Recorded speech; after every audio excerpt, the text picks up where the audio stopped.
Assalamualaikum warahmatullahi wabarakatuh. Perkenalkan, nama saya Siti Hodijah dari kelas 634A25 dengan NIM 632205877.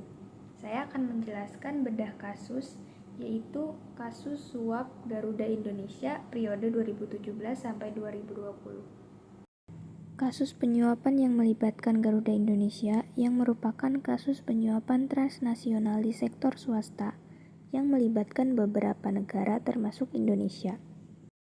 Terjadinya kasus suap Garuda Indonesia dan Rolls-Royce Inggris menggambarkan bagaimana korupsi jenis suap ini rentan terjadi dan umum ditemui dalam pengelolaan bisnis internasional.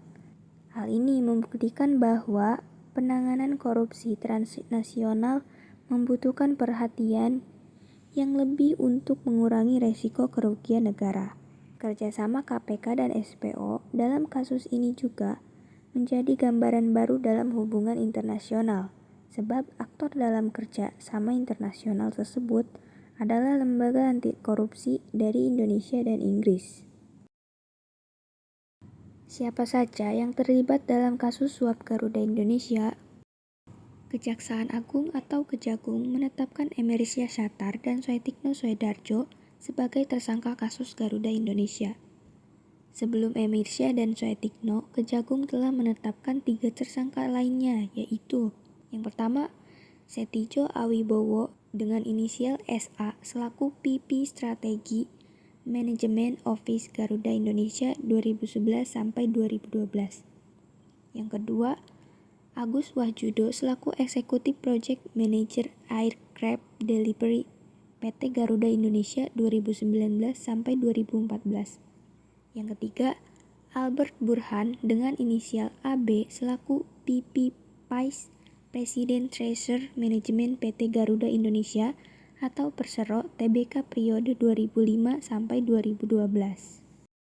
Emir Syah dan Suetikno resmi menjadi tersangka kasus PT Garuda Indonesia.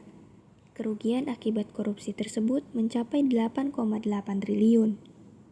Kepala Pusat Penerangan Hukum atau Kapus Penkum Kejagung Ketut Sumedana menjelaskan jika Emir Syahsatar adalah orang yang pertama kali membocorkan rencana pengadaan pesawat kepada Suetikno.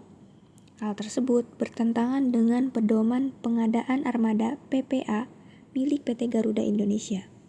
Emir Syah saat itu bersama Dewa Direksi langsung memerintahkan tim pemilihan untuk membuat analisis dengan menambahkan subkriteria dan mempergunakan NPV atau Net Present Value, tujuannya agar Bombardier CRJ-1000 dan ATR 72-600 dimenangkan atau dipilih. Setelah itu, perubahan analisis yang diinstruksikan Emir Syahsatar dikirim ke Suetikno Soedarjo. Emir Syah akhirnya menerima imbalan dari manufaktur melalui Suetikno dalam pengadaan pesawat Bombardier CRJ-1000 dan ATR 72-600. Emir Syah dan Suetikno melanggar pasal 2 ayat 1 atau pasal 3 Junko pasal 18 Undang-Undang Nomor 31 Tahun 1999 tentang pemberantasan tindak pidana korupsi sebagaimana diubah dengan Undang-Undang Nomor 20 Tahun 2001 tentang perubahan atas Undang-Undang Nomor 31 Tahun 1999 tentang pemberantasan tindak pidana korupsi Junko pasal 55 ayat 1 ke 1 KUHP. Faktor terjadinya kasus suap Garuda Indonesia berdasarkan pendalaman tim penyidik ditemukan ada penyimpangan dalam proses pengadaan tersebut. Penyimpangan diduga terjadi karena pihak Garuda tidak melakukan kajian feasibility study, bisnis plan rencana pengadaan pesawat, termasuk memuat analisis pasar rencana jaringan penerbangan dan analisis kebutuhan pesawat. Selain itu, proyeksi keuangan dan analisis risiko juga tidak disusun atau tidak dibuat secara memadai berdasarkan prinsip-prinsip pengadaan barang jasa, yaitu efektif, efisien, kompetitif, transparan, adil, wajar, serta akuntabel.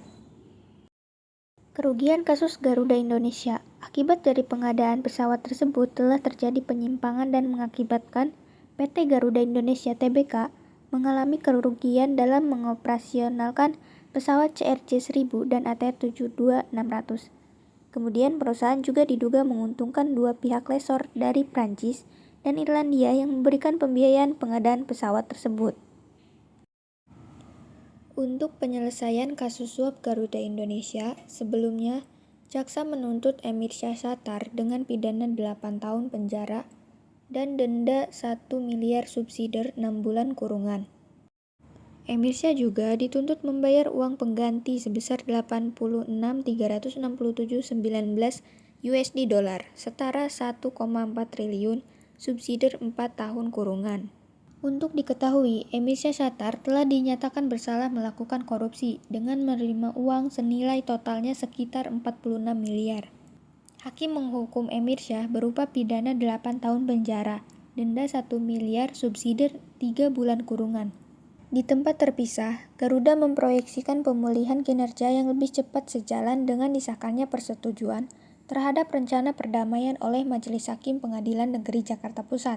Pengesahan tersebut sesuai dengan dukungan mayoritas dari para kreditur berdasarkan agenda pemungutan suara atau voting yang berlangsung.